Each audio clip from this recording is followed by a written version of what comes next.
देवियों और सज्जनों, महाभारत युद्ध और कर्ण की जय पराजय सीरीज के 7वें भाग में आपका स्वागत है।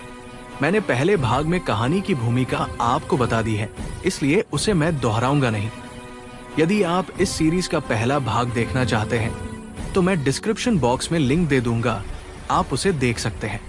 देवियों सज्जनों, आज हम लेकर आए हैं महाभारत के द्रोण पर्व के घटोत्कचवध पर्व का रहस्यमय और रोमांचकारी अध्याय 129 कथा सीरीज का भाग 7। आप गीता प्रेस के महाभारत को पढ़ें, जो उसमें लिखा है वही मैं आपको बता रहा हूं। मैंने अध्याय की संख्या को बता दिया है, अतः आप उसे जरूर पढ़ें और तब विश्वास करें।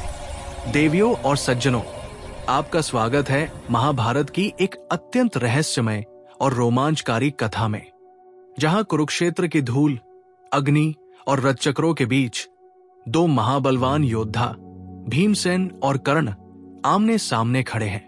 ये वो क्षण है जब धरती कांप उठी, दिशाएं मौन हो गई और संपूर्ण सेना स्तब्ध रह गई, क्योंकि होने वाला था एक ऐसा संग्राम जो युगों तक गूंजेगा।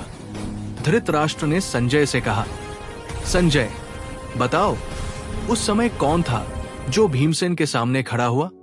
कौन सा वीर उस महाबली को रोक सका जो गदा उठाकर काल के समान आगे बढ़ रहा था?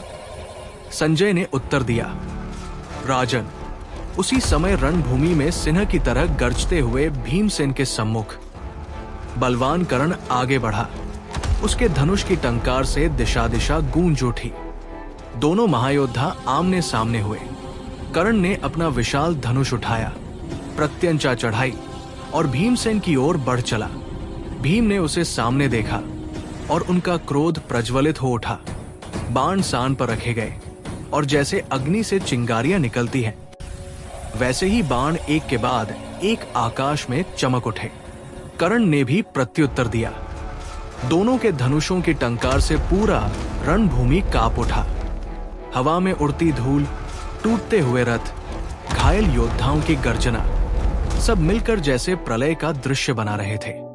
सैनिकों के हाथों से अस्त्र शस्त्र छूट गए। रथों के घोड़े भय से कांपने लगे।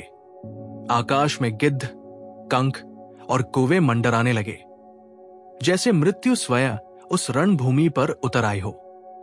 फिर कर्ण ने 20 बाणों से भीमसेन को घायल किया और उनके सारथी को भी विद्ध कर दिया। भीम मुस्कुराए और पल भर में 64 बाणों से कर्ण पर प्रहार किया।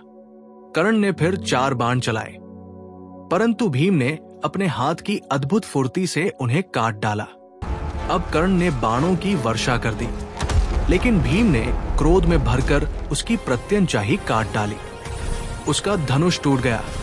भीमसेन यही नहीं रुके, उन्होंने एक तीक्ष्ण भल फेंका, जिसने कर्ण के सारथी को मार गिराया।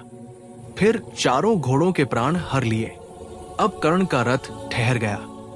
न घोड़े, न सारथी, न धनुष। कर्ण भयभीत होकर उस रथ से कूद पड़ा और वृषसेन के रथ पर जा बैठा। भीमसेन ने आकाश की ओर मुख किया और एक प्रचंड सिंहनाद किया, जिसकी गर्जना से धरती तक हिल गई। वो नाद ऐसा था कि अर्जुन और श्री कृष्ण के शंख ध्वनि तक दब गए। युधिष्ठिर ने वो गर्जना सुनी और जान लिया, भीम विजयी हुए हैं, कर्ण पराजित हुआ है। पांडव सेना के हर ओर से शंख बज उठे और युद्ध भूमि में जयघोष गूंजने लगा। इस प्रकार भीमसेन ने कर्ण को युद्ध में पराजित किया। ये वही क्षण था जब दुर्योधन का हृदय भय से कांप उठा और भीम का तेज सूर्य के समान प्रज्वलित हो उठा। देवियों और सज्जनों, ये थी वो अद्भुत और रहस्यमय कथा, जहां एक ओर था सूतपुत्र कर्ण का गौरव और दूसरी ओर भीमसेन का प्रचंड प्रतिशोध। ये युद्ध केवल शक्ति का नहीं, बल्कि आत्मबल और कर्मफल का प्रतीक था।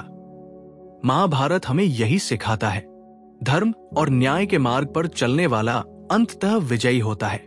जय हिंद, जय श्री राम।